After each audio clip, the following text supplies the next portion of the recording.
Alors, toujours dans la programmation en C, en particulier dans les structures de données, aujourd'hui nous allons essayer de mettre en place ou bien de faire un nouveau chapitre. Il s'agit des fils. D'accord? Alors nous allons essayer à la fois de faire la modélisation pour donner lieu à la structure de données permettant de gérer les fils ou bien de manipuler les fils. Ensuite, nous allons créer une file d'attente et bien sûr nous allons l'utiliser et en même temps définir les principales fonctions qui vont faire ces traitements-là.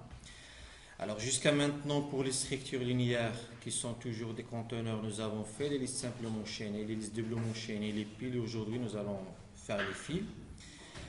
Bien sûr, juste un petit rappel concernant les listes simplement chaînées et en particulier celles qui sont utilisées à l'aide de deux adresses, l'adresse de début et l'adresse de fin. Donc à travers cette définition-là, une liste simplement chaînée utilisant deux adresses, elle va nous faciliter la tâche pour la compréhension des files d'attente. Ensuite, nous avons vu les piles et nous avons vu quel est leur intérêt et comment les utiliser. Et surtout pour les opérations d'empiler un nouveau élément, de dépiler un élément et ensuite de consulter l'élément qui représente la tête de la pile. Et nous avons vu une chose importante, une règle, on ne peut agir que sur le sommet de la pile, c'est-à-dire qu'on peut soit enlever un élément ou bien ajouter un élément, mais toujours au sommet de la pile. Alors aujourd'hui, pour la file d'attente, queue en anglais, l'idée de base c'est quoi? C'est qu'une file d'attente est une structure de données dans laquelle l'insertion se fait à la fin. J'ai une file d'attente. Une fois un nouveau élément arrive, il va se mettre à la fin de la file. Et bien sûr, si on souhaite servir ou bien utiliser, on va utiliser le premier de la file d'attente. Donc cette file-là, ou bien cette liste chaînée, parce que c'est un cas particulier de liste chaînée, avec double pointeur, elle représente une file d'attente. Alors la file d'attente, elle est dans ce sens-là, c'est-à-dire le premier arrivé, c'est celui-là. Donc nous avons juste inversé la figure. Alors, le premier arrivé, c'est celui-là, il a une adresse. Son suivant, c'est celui qui vient après. D'accord? Donc, celui qui vient après, c'est son suivant, et ainsi de suite, jusqu'à la fin de la liste. Le dernier élément qui arrive, c'est celui qui représente la fin de la liste. Bien sûr, il a une adresse. Alors, ça, c'est pour dire que la file d'attente, finalement, travaille avec un principe FIFO. First in, first out. Alors, la première des choses à faire, c'est qu'il faut définir la structure ou bien la structure ou bien les structures de données pour manipuler une file d'attente. Alors, comme le cas des listes simplement chaînées avec double adresse, parce qu'on a besoin de mémoriser à la fois la première adresse et la dernière adresse. Donc, on a besoin d'une structure, d'une nouvelle structure qui va mémoriser ces deux informations. L'adresse du premier élément et l'adresse du dernier élément. Ensuite, la structure qui va permettre de définir l'enchaînement entre un ensemble d'éléments. Il s'agit bien sûr ici d'une liste simplement chaînée. D'accord? À chaque fois on souhaite ajouter, on va ajouter à la fin. Et si on souhaite de retirer, on va retirer le premier. Ce sont les deux principales opérations qui sont très utilisées dans les files d'attente. Et bien sûr, dans le main, on va faire appel à un scénario d'utilisation. Bien sûr, pour utiliser les fils, on a besoin d'un ensemble de fonctions. La première fonction, c'est de créer un élément. La deuxième fonction, ajouter un nouveau élément à la file, ou bien, c'est pas push ici, normalement c'est en queue, d'accord? Et des queues pour supprimer un élément, c'est-à-dire le premier arrivé qui va être supprimé, et on va ajouter à la fin, ici à la de en queue, et retourner le premier élément de la file, c'est-à-dire get first, c'est le premier qui arrive. Et bien sûr, vérifier une file si elle est vide. Alors, c'est pour cela, nous allons créer un nouveau projet qui va répondre à ces besoins-là. Bien sûr, c'est un projet console. Alors on va l'appeler, bien sûr, on peut l'appeler Q par exemple projet. la première des choses qu'il faut faire, c'est que il faut définir les structures de données nécessaires. Nous avons dit que nous avons besoin de définir deux structures de données. La première structure de données, c'est celle qui définit l'enchaînement entre les différents éléments.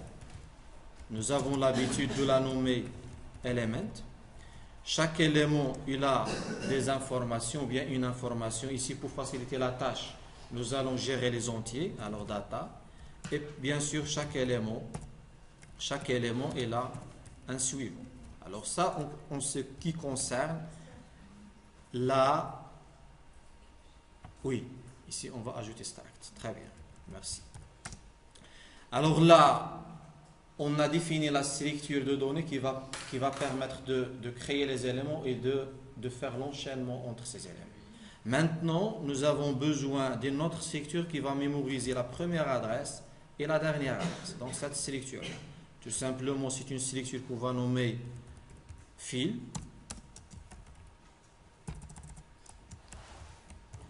Et ensuite, on peut mettre ça ici. D'accord, fil.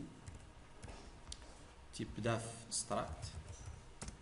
Et ensuite, elle contient deux adresses d'éléments. Le premier, d'accord, le premier élément et le dernier élément. Ce sont deux adresses. Et bien sûr, maintenant, on a le main pour utiliser une file. Alors, cette file-là, suite à cette déclaration, j'ai fait quoi? J'ai réservé l'espace mémoire suffisant pour stocker deux adresses. Alors, ces deux adresses, dans un premier temps, je vais les initialiser à nul. Alors, ici, je vais tout simplement mettre fil.first égale nul et fil.last égale nul. Donc, jusqu'à maintenant, nous avons créé notre fil qui contient aucun élément. Alors, dans la suite, nous avons besoin de quoi? Déjà, nous avons besoin d'une fonction qui va permettre de créer un élément. C'est-à-dire le créer, l'initialiser et retourner son adresse. Alors, qu'est-ce que je vais faire ici? Tout simplement, c'est une fonction qui retourne une adresse. Alors, elle s'appelle createElement. Elle reçoit en argument un entier. On va créer un élément qu'on peut l'appeler par exemple new element. New element alors égale, bien sûr, il faut allouer l'espace mémoire.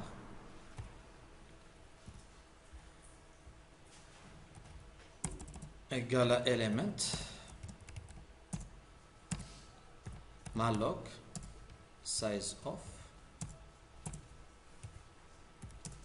element. Voilà. Alors, j'ai réservé l'espace mémoire suffisant.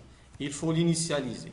New element, il faut initialiser son champ data par l'information C, son champ du suivant qui va avoir la valeur nulle. Et bien sûr, retourner l'adresse créée. Il s'appelle new element. Alors maintenant, qu'est-ce que je vais faire par la suite? J'ai besoin d'une autre fonction qui va enfiler un nouveau élément. C'est cette fonction-là. Elle reçoit en paramètre un entier. Ici, pour le type, on gère les entiers, alors on va faire un int. Et bien sûr, je vais recevoir avec double pointeur. Pourquoi? Parce que je vais probablement changer les informations concernant le début ou bien le last ou bien le first. Oui, très bien. Flash suivant égale à... Bravo. Next. Oui. Ah, parfois on mélange anglais et français. Alors c'est pas grave. Alors là, on va faire une simple fonction qui n'a pas de type de retour et elle s'appelle enq. D'accord?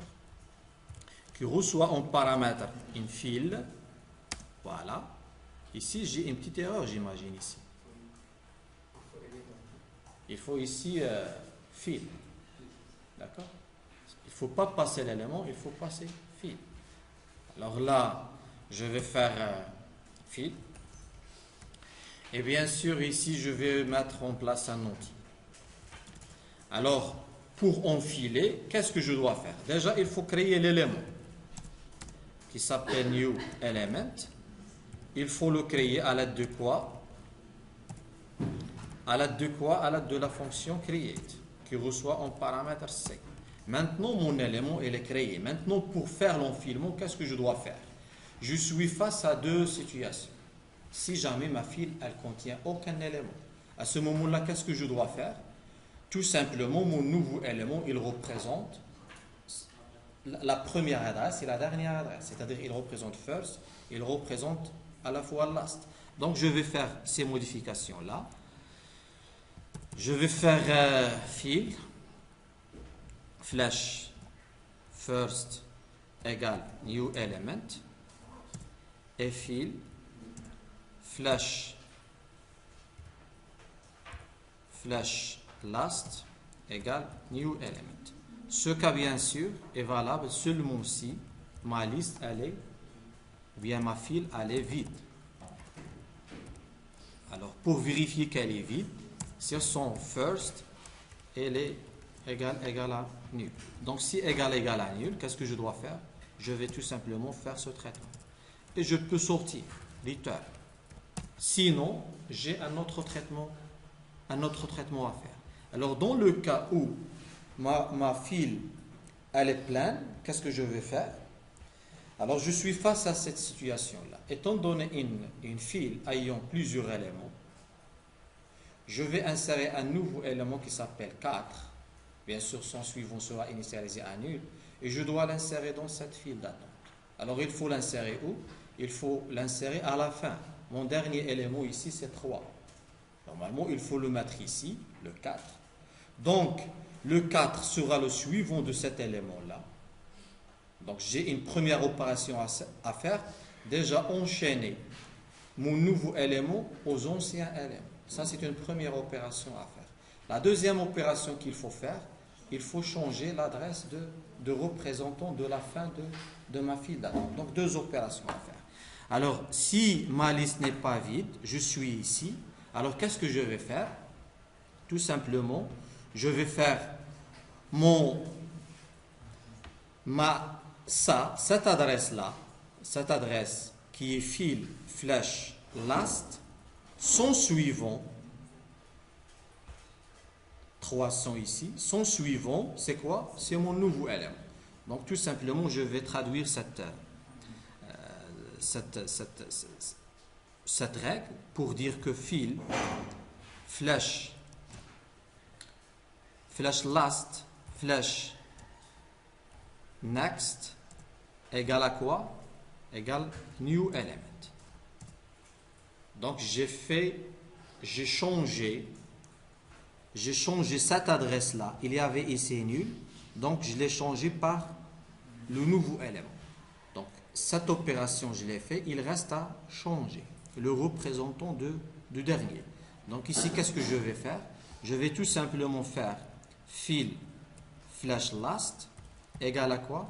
Égale à new element, parce que j'ai changé maintenant le dernier élément de la file. Alors ça, c'est pour ajouter un élément à la file. Qu'est-ce qu'il reste parmi les opérations sur la file? Il reste aussi une autre opération qui s'appelle normalement DQ. Donc c'est servir un élément. Donc pour servir, qu'est-ce que je vais faire? Pour servir un élément, je vais bien sûr, je dois servir le premier élément, son adresse et les 100, c'est first. Donc je dois supprimer cet élément. D'accord? Ça c'est défiler. Donc pour faire cette opération-là, je vais aller à first et le remplacer par le nouveau représentant, le first sera celui-là. Donc tout simplement, je vais faire file flash first égale file flash first flash next. Donc c'est une simple opération. Alors ici c'est void. L'opération c'est défilé. Et bien sûr, je dois passer en paramètre. Passer en paramètre quoi? Ma file par adresse. Et bien sûr, ici, qu'est-ce que je vais faire? Je vais faire rien comme paramètre parce que tout simplement, je vais défiler. Je défile, c'est-à-dire je supprime un élément, il vaut mieux mémoriser son adresse. Alors, élément ici, je vais mettre TMP et je vais mettre TMP égale fil, flèche, first. Donc, c'est cette, finalement, une fois finir mon traitement, qu'est-ce que je vais faire? Je vais faire un free TMP. Et ensuite, qu'est-ce que je vais faire? Ici, je dois faire fil, flèche, first, égale, je vais écraser cette valeur par son suivant. D'accord? Oui? Ici, next. Voilà, next. Qu'est-ce qu'il reste? Il reste une petite chose. Alors, est-ce que ce programme va se compiler de manière correcte? Est-ce qu'il n'y aura jamais un problème ici? Eh bien, on aura un problème probable. Si elle est vide. Si elle est vide, je vais avoir un problème. Donc, si elle est vide, if fil, flèche, first égale à nul, je vais tout simplement sortir. Je ne vais rien faire. Sans cette instruction-là, si ma file elle est vide, je vais avoir un blocage dans cette instruction-là. Alors maintenant, j'arrive à défiler. Alors qu'est-ce qu'il reste comme opération? Il reste une seule opération qui est est-ce que ma file elle est vide? Alors int is empty, d'accord? Et je vais mettre ici, je vais passer la file qui doit être initialisée au début. Et je vais dire if fil flèche first égale nul, c'est-à-dire elle est vide, return 1. Sinon, je vais tout simplement retourner 0. Et je peux utiliser cette, au lieu de faire ça, je peux utiliser par exemple if is empty. If is empty fil. Voilà. Égal, ou bien tout simplement je peux mettre ça. Bien sûr, il faut encore définir cette fonction avant celle-là pour pouvoir l'utiliser, ou bien même au début. D'accord. Alors là, je peux utiliser la même chose. Voilà.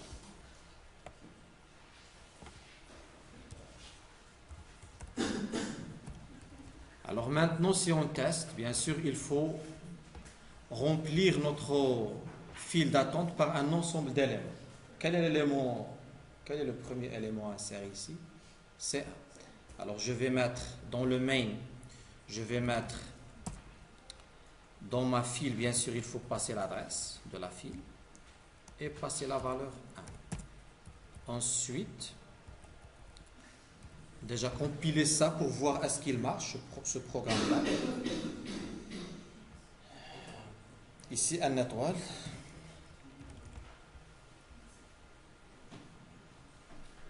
Voilà, ça marche. Alors, il faut insérer un ensemble d'éléments. Je vais insérer 1, 2, 3, 4 dans la file, bien enfiler 4 éléments. Et par la suite, bien 5. Et par la suite, je vais bien sûr afficher. Pour afficher, je n'ai pas encore développé la fonction qui permet de faire l'affichage. Il s'agit de la fonction getInfo. Je peux mettre en place une autre fonction qui va tout simplement retourner l'information. L'information, ce sont des entiers parce que c'est une file d'attente d'entiers. S'il s'agit d'une file d'attente de produits, alors à ce moment-là, il faut retourner l'adresse du produit pour un traitement probable. Alors ici, on gère les entiers, je vais faire ça, et get first. Et je vais passer les paramètres nécessaires. J'ai besoin bien sûr de la file. Tout simplement, je n'ai pas besoin d'adresse. Pourquoi? Parce que je ne vais pas modifier. Ici, si ma file, elle contient aucun élément, elle ne contient aucun élément, qu'est-ce que je dois faire? Je vais retourner -1. D'accord? Mais -1, ça suppose que ma file ne peut jamais contenir des nombres négatifs. Sinon, il faut gérer autrement. D'accord? Par exemple, si vous souhaitez vraiment mettre en place une file qui gère les entiers, à ce moment-là, il faut, au lieu de int ici, il faut mettre un étoile pour pouvoir travailler avec nul. Alors là, on va garder ça comme ça et on suppose qu'on ne va pas utiliser les valeurs négatives dans notre file d'attente. Alors si ma file, elle contient rien, je vais retourner -1. Sinon, je retourne la tête qui est tout simplement data. D'accord? Alors ici, j'ai enfilé et par la suite, je vais servir, c'est-à-dire utiliser. À chaque fois, je reviens à la ligne. Il s'agit des entiers.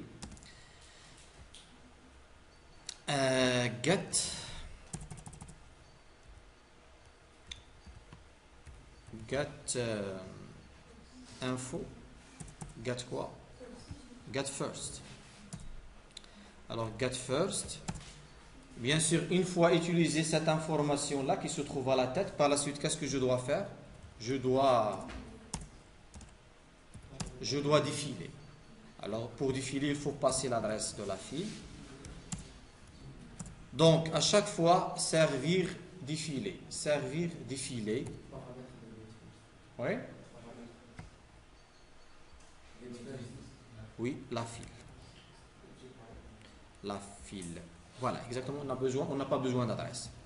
Alors, à chaque fois, il faut imprimer et voilà. Si je vais faire autant de fois ce même travail, je vais afficher l'ensemble des éléments et en même temps, je fais le défilement. Si je vais ajouter un autre défilé, c'est-à-dire la dernière instruction va afficher -1 pour dire que ma file d'attente, elle est vide. Alors, cette démonstration, elle concerne normalement les files d'attente. Ce sont les principales opérations qui concernent une file d'attente et comment la construire et aussi l'utiliser et comment définir les principales